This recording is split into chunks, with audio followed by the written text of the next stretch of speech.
भारत के लोग सिर्फ शराब के नशे में ही नहीं डूबे रहना चाहते, बल्कि भारत के लोगों पर अश्लीलता का नशा भी हावी है। आपको भी आज लग रहा होगा कि ये बहुत बड़ा लेक्चर हो रहा है, पहले शराब और उसके ऊपर अश्लीलता। लेकिन ये दोनों मुद्दे हमने आज आपके सामने इसलिए उठाए हैं क्योंकि पिछले 24 घंटे से हमारे देश में इन्हीं दो मुद्दों पर चर्चा हो रही है।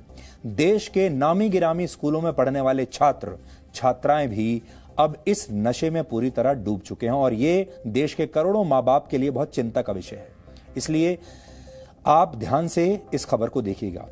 आजकल पूरे भारत में लॉकडाउन लागू है और देश भर के स्कूल कॉलेज बंद हैं। सबको लग रहा है कि जो छात्र घर पर हैं वो पूरी ईमानदारी से पढ़ाई कर रहे होंगे, परीक्षाओं की तैयारी कर रहे होंगे, ऑनलाइन क्लासेस अटेंड कर रहे होंगे इंटरनेट के माध्यम से। लेकिन सच ये है कि बहुत सारे छात्र इस समय का और इस टेक्नोलॉजी का दुरुपयोग कर रहे हैं। पिछले 24 घंटे में आपने बॉयज लॉकर रूम और गर्ल्स लॉकर रूम इस तरह के शब्द जरूर सुने होंगे, क्योंकि शराब के अलावा पूरे देश में आज इन्हीं की चर्चा हो रही है।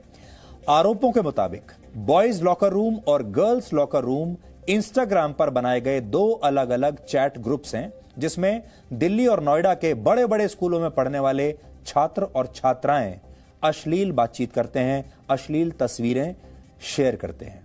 Girls locker room chat group के मामले में अभी भी कोई कार्रवाई नहीं हुई है, लेकिन दिल्ली पुलिस ने boys locker room chat group मामले में केस दर्ज कर लिया है और इस ग्रुप के एक नाबालिग एडमिन को पकड़ भी लिया है। इस ग्रुप का जो एडमिन था, जो इस ग्रुप को चला रहा था, वो एक नाबालिग बच्चा था, वो चला रहा था, उसको पुलिस ने पकड़ लिया है और इस एडमिन के पास मौजूद वो मोबाइल फोन भी जब्त कर लिया है जिसके जरिए ये ग्रुप बनाया गया था और ये चल रहा था। Boys locker room chat group में शामिल लड़कों की उम्र 15 से 19 वर्ष के बीच है। सोचिए आप, 15 वर्ष आपको चौंका देगा। ये लड़के लड़कियों के बारे में अश्लील बातें करते थे इस ग्रुप पर, उनकी तस्वीरों पर अभद्र टिप्पणियां करते थे, उनकी अश्लील तस्वीरें शेयर करते थे, यहां तक कि इस ग्रुप पर लड़कियों का गैंग रेप करने की भी बातें की जाती थी। इस चैट ग्रुप पर जैसी बातें की जाती थी, हम आपको उनके बारे में इससे ज्यादा यहां बता नहीं पाएंगे, क्योंकि डीएनए एक पारिवारिक शो है। लेकिन यकीन मानिए, जब वो चैट का स्क्रीनशॉट्स हमारे पास आए या जब मैंने उन चैट्स के स्क्रीनशॉट्स को जब मैंने पढ़ा, तो वाकई एक बार तो अपनी आंखों पर यकीन नहीं हुआ कि स्कूल के इतने छोटे बच्चे भी क्या इस तरह की भाषा में दूसरों के बारे में बात कर सकते हैं, क्या इतनी अश्लीलता को लेकर वो बात कर सकते हैं। पहले तो यकीन नहीं हुआ और उसके बाद जब देखा तो वो ऐसी भाषा थी जिसे हम आपके साथ तो बिल्कुल शेयर नहीं कर सकते और किसी भी सूरत में हम उन शब्दों को आपके साथ शेयर नहीं कर सकते और खबरों की मर्यादा को हम यहां तोड़ना नहीं चाहते। पुलिस का कहना है कि इस ग्रुप में 21 लड़के शामिल हैं, जिनमें से 10 लड़कों की पहचान कर ली गई है। इनमें 6 छात्र नाबालिग हैं और 4 बालिग हैं। इस ग्रुप पर होने वाली बातचीत के स्क्रीनशॉट्स सोशल मीडिया पर भी डाले गए थे और इसी के बाद दिल्ली पुलिस ने इन छात्रों के खिलाफ कार्रवाई की है। लेकिन सिर्फ लड़के ही कुछ लड़कियों पर ऐसी अश्लील चैट्स के आरोप लग रहे हैं, ऐसा नहीं है।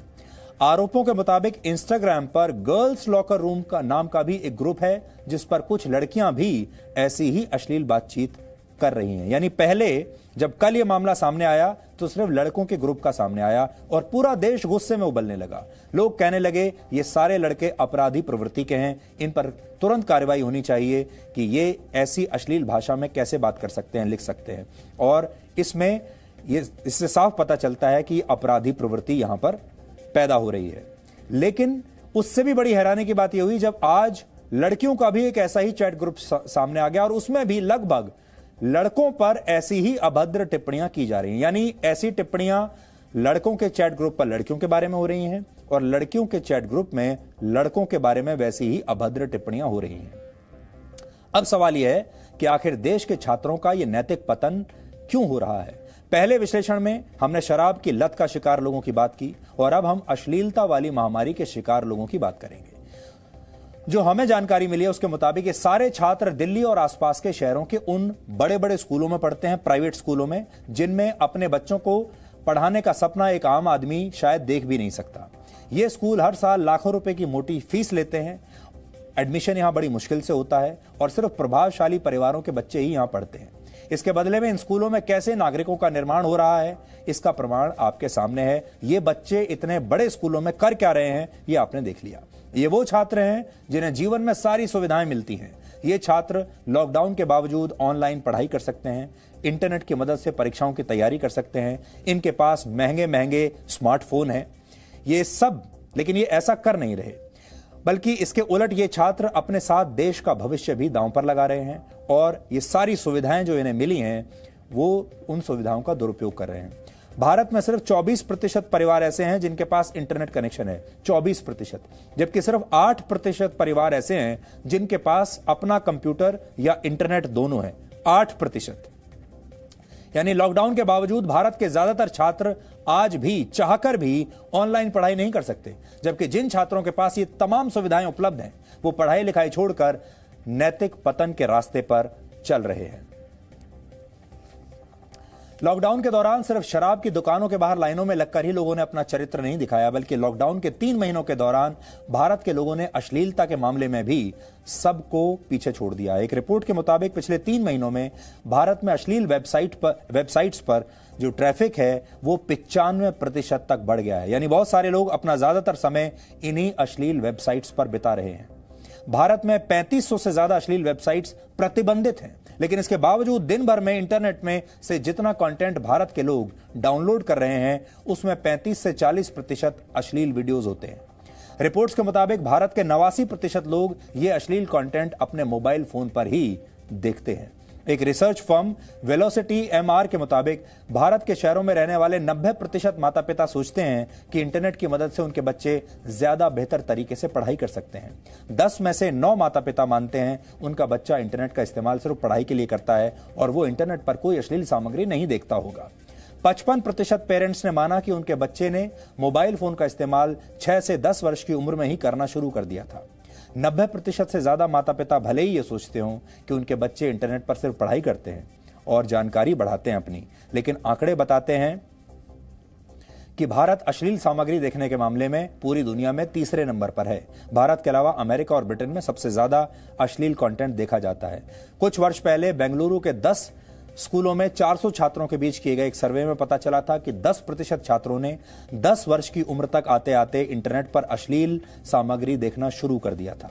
सस्ता डेटा भारत के लिए वरदान साबित हो सकता था, लेकिन इस सस्ते डेटा की आड़ में भारत के छात्र और भारत के युवा एक प्रकार के मनोरोग का शिकार बन रहे हैं और इस रोग से छुटकारा पाना बहुत ही जरूरी है। ब्रेक से पहले हम अश्लीलता के नशे की बात कर रहे थे और खास तौर पर हम देश में जो करोड़ों माँ बाप हैं, जो पेरेंट्स इस समय हमें देख रहे हैं, उनसे हम ये बात कहना चाहते हैं कि आपके सावधान रहने का समय आ गया है।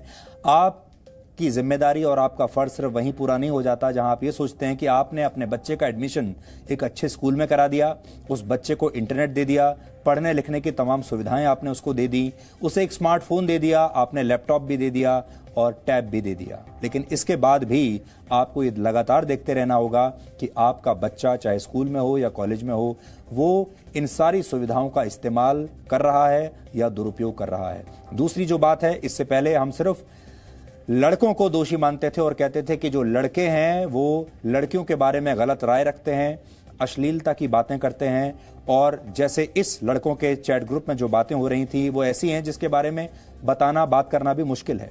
लेकिन जब लड़कियों का चैट ग्रुप सामने आया तो ये पता चला कि लड़कियां भी लगभग वैसी ही बातें कर रही हैं। इसलिए ये मत सोचिएगा, बड़ा सवाल यह है कि लड़कों के खिलाफ तो कार्रवाई हो गई, लेकिन अगर लड़कियां भी अपने क्लासमेट्स लड़कों के बारे में इसी तरह की भाषा का प्रयोग कर रही हैं और वैसी ही मंशा जाहिर कर रही हैं, तब क्या उनके खिलाफ भी कानून कोई एक्शन ले सकता है या नहीं, या फिर ये सारी चीजें लड़कों के लिए ही बनी है।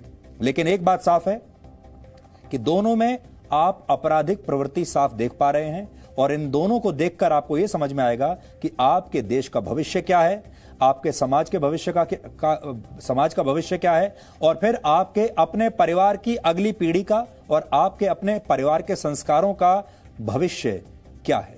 हमारा मानना है कि यह मानसिकता अपराध की मानसिकता है। यही छात्र आगे चलकर महिलाओं के खिलाफ अपराध करने से हिचकेंगे नहीं। इसलिए ये बहुत गंभीर विषय है, इसे ध्यान से आप गंभीरता से लीजिए। आज हमने इसके बारे में कुछ मनोरोग विशेषज्ञों से बात की है, उनकी क्या राय है ये भी आपको सुनना चाहिए।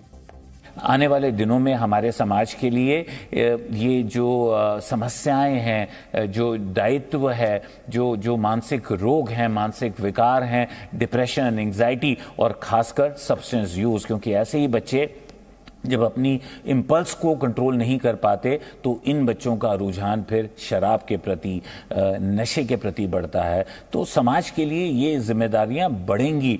जो मनोचिकित्सक और मनोवैज्ञानिक हैं वो अकेले इसको नहीं संभाल सकते हैं। ये दायित्व उस समाज का है जहां पे हमें नजर आ रहा है कि एक घोर बड़ी समस्या हमारे सामने खड़ी होती जा रही है, और जितना हम आंख बंद करेंगे, जितना हम इस हकीकत से अपने आप को मोड़ेंगे, उतनी ही परेशानी जब हमारे सामने आएगी तो उसका रूप और विकराल होता जाएगा। तो कोरोना वायरस की तो आज नहीं तो कल कोई दवाई आ जाएगी, कोई वैक्सीन आ जाएगी और आप इस वायरस से छुटकारा पा लेंगे, इसका इलाज मिल जाएगा आपको। लेकिन आजकल की युवा पीढ़ी में और लोगों के दिमाग में जो वायरस पनप रहा है उसकी ना तो कोई वैक्सीन है, ना उसकी कोई दवाई है, और ये वायरस असल में महामारी का रूप बहुत जल्द ले लेगा। कुछ लोग कह सकते हैं कि इस पूरे मामले के लिए हमारी शिक्षा व्यवस्था या समाज दोषी है, लेकिन सच्चाई है कि ऐसी बुराइयों की जड़ें खुद कई बार हमारे परिवारों में भी मौजूद होती हैं। अक्सर ऐसा होता है कि हम पूरे परिवार के साथ ऐसे चुटकुलों पर हंसते हैं या ऐसे मैसेजेस घर के लोगों से शेयर करते हैं जिनमें महिलाओं को मजाक का विषय बना दिया जाता है। ये बहुत घरों में होता है, हम बिना जाने ऐसा कर देते हैं, बिना इसे महसूस किए, और इस दौरान हम छोटे बड़े का भी लिहाज कई बार नहीं करते, किसी उम्र का भी ख्याल नहीं करते। यानी घर के परिवेश में सबके सामने ही अभद्र चरित्रों का निर्माण किया जाता है। बच्चों के मन में गलत संस्कारों के बीज बो दिए जाते हैं। बड़े बुजुर्ग जाने अनजाने धृतराष्ट्र बने रहते हैं, आंखों पर पट्टी बांधे रहते हैं, सारी मर्यादाएं धीरे धीरे टूटने लगती हैं और किसी को इसका एहसास भी नहीं होता। जब तक घर के लोगों को गलती का पता चलता है तब तक देर हो चुकी होती है और तब पछताने के अलावा कोई रास्ता नहीं बचता। हम उम्मीद करते हैं आप अपने जीवन में ऐसा कोई मौका नहीं आने देंगे जिसकी वजह से आपको आगे पछतावा करना पड़े।